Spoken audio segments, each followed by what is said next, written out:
Excuse me. Yes. I'm Shyam Prasad. Shyam Prasad? You're late, sir. நீங்க வந்தா MD reject பண்ண சொல்லிட்டாங்க. I'm sorry. Shit. Excuse me. Sir, சொன்னா கேளுங்க. I'm Shyam. என்ன எப்படி நீங்க இன்டர்வியூ பண்ணாமே போ சொல்லலாம்? Sorry மேம், இவரே நான் பேசிக்கிறேன். மிஸ்டர் ஷாம், எனக்கு பங்க்சுவாலிட்டி ரொம்ப முக்கியம். ஒரு நிமிஷத்தோட வேல்யூ என்னன்னு தெரியுமா? நான் ஏன் லேட்னு முதல்ல காரணம் என்கிட்ட கேட்டிருக்கணும். நான் வந்து டாக்ஸி டிரைவர் திடீர்னு வண்டி ஓரம் கட்டிட்டான். அவனுக்கு வேர்த்து கொட்டி போச்சு. அப்படியே நெஞ்சை பிடிச்சிட்டு ஸ்டீரிங் மேல சாஞ்சிட்டான். Heart attack. ஆனா பல்ஸ் இருந்துச்சு. அதே டாக்ஸில அவனை படுக்க வச்சு பக்கத்துல இருக்க ஹாஸ்பிட்டல் அட்மிட் பண்ணி அவன் குடும்பத்துக்கு இன்ஃபார்ம் பண்ணிட்டு வேற ஆட்டோ பிடிச்சி இங்க வரதுக்கு லேட் ஆயிடுச்சு. டைமோட வேல்யூ எனக்கும் தெரியும். ஆனா அதோட மனுஷனோட உயிருக்கு வேல்யூ அதிகம் மேடம். வரேன். Wait. Have a seat.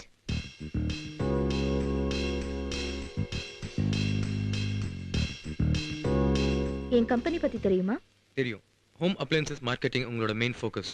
Videocon உங்களோட மெயின் ப்ராடக்ட். உங்க கம்பெனியோட வேல்யூ இப்போ அப் ட்ரெண்ட்ல இருக்கு. உங்க கம்பெனியோட ஒரு ஷேரோட வேல்யூ இன்னைக்கு மார்க்கெட்ல ₹712.40. உங்க கம்பெனியோட ஒரு நாள் டர்ன் ஓவர் 6 லட்சம். ஒரு மாசத்தோட டர்ன் ஓவர் 1 crore 40 lakhs. ஒரு வருஷத்துக்கு 180 கோடி டர்ன் ஓவர் பண்ணுது உங்க கம்பெனி. குட். பாசிட்டிவ் அப்ரோச்க்கு ஒரு உதாரணம் சொல்ல முடியுமா? கன்னியாகுமரி பீச்ல நின்னு கடலை பார்த்து இந்தியாவோட எல்லை இங்க தான் முடியும்னு சொன்னா அது நெகட்டிவ் அப்ரோச். அதே பீச்ல திரும்பி நின்னு நிலத்தை பார்த்து இந்தியாவோட எல்லை இங்க தான் ஆரம்பம்னு சொன்னா அதான் பாசிட்டிவ் அப்ரோச். உங்களுக்கு பிடிச்ச தத்துவம் என்ன? 2 மேடம். 1 நெப்போலியன் சொன்னது, சூழ்நிலையை காரணம் காட்டாத, சூழ்நிலையை நீ உருவாக்கு. 2வது பெர்னார்ட் ஷா சொன்னது, இந்த உலகம் ஏன் இப்படி இருக்குன்னு பாக்குறவங்களோட இந்த உலகம் ஏன் இப்படி இருக்கக்கூடாதுன்னு பாக்குறவங்க தான் ஜெயிக்கிறவங்க. இந்த மார்க்கெட்டிங் மேனேஜர் போஸ்ட் நான் உங்களுக்கு கொடுக்க முடிவு செஞ்சா உங்க கேள்வி என்னவா இருக்கும்? என் டேபிள் எங்க இருக்கு? Good. Now you are in my team.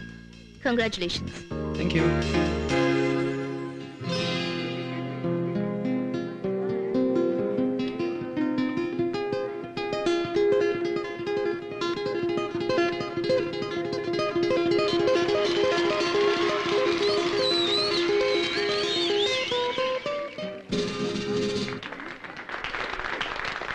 நீங்க ப்ளே பண்ண மியூசிக் எனக்கு ரொம்ப பிடிச்சிருந்தது. ரொம்ப தேங்க்ஸ்.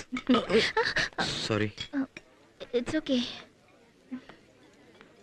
உங்களுக்கு மியூசிக்னா ரொம்ப பிடிக்குமா? எனக்கு bed coffee, breakfast, lunch, dinner எல்லாமே மியூசிக் தான். உங்களுக்கு? வீட்ல மியூசிக் தான் எனக்கு ஒரே கம்பெனி. ஏன் ஃப்ரெண்டுன்னு கூட சொல்லலாம்.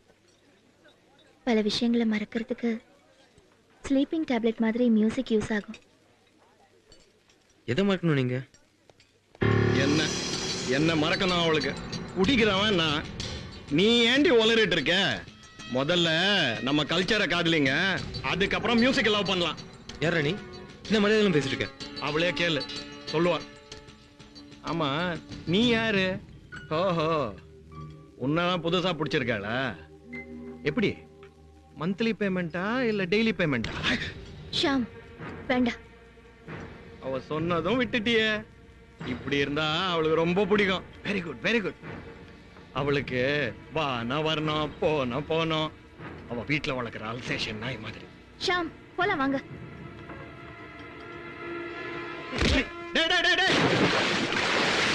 யாருங்க அவன்? Husband, X husband.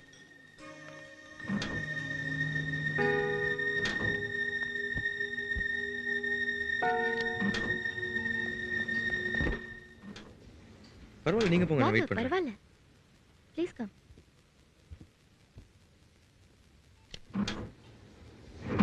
சாரி. எதுக்கு?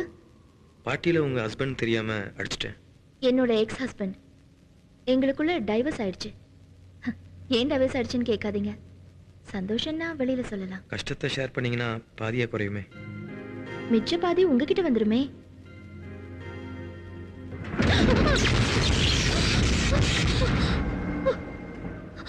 ஐயோ, என்னாச்சு? சார், வயிறுல தீ பிடிச்சிருக்கு. லிப்டுக்கு மணிக்காரங்க வந்தா பார்க்கணும். ஃபோன் பண்ணிருக்கேன். எப்படியும் சரியா வரதுக்கு 1 மணி நேரம் ஆகும் சார். மை காட், ஒரு அர்ஜென்ட் கான்ஃபரன்ஸ் இருக்கு. எப்படி போறது?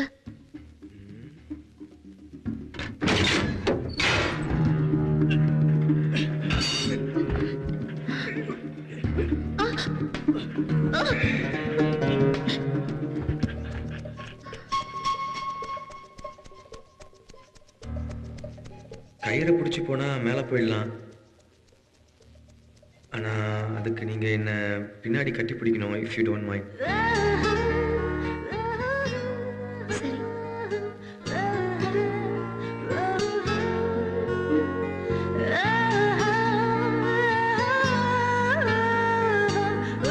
இறுக்கி பிடிச்சுக்கோங்க.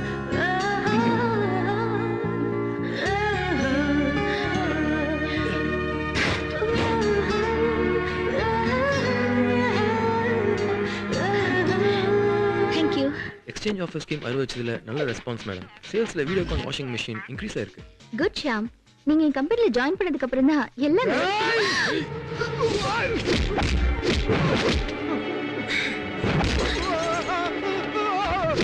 யாரா நீ? ஏன் நம்ம குத்து வந்த? அந்த அம்மாவோட பொலி புடிச்சுனா எனக்கு காசு கொடுத்து குத்து சொன்னா. இடியட்.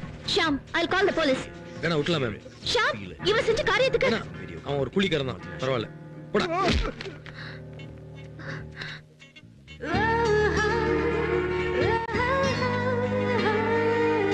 அந்த ராஸ்கல் மேலையாவது கம்ப்ளைண்ட் கொடுத்துடலாம் ஷாம். வேணாங்க, அவன் இன்னும் வெறியாவான். உங்களை வேற எப்படி அழிக்கணும்னு யோசிப்பான். மன்னிப்புன்றது திருந்தி வாழ்றதுக்கு கொடுக்குற ஒரு சந்தர்ப்பம். அந்த சந்தர்ப்பத்தை ஒரு தடவை கொடுத்து தான் பார்ப்போமே.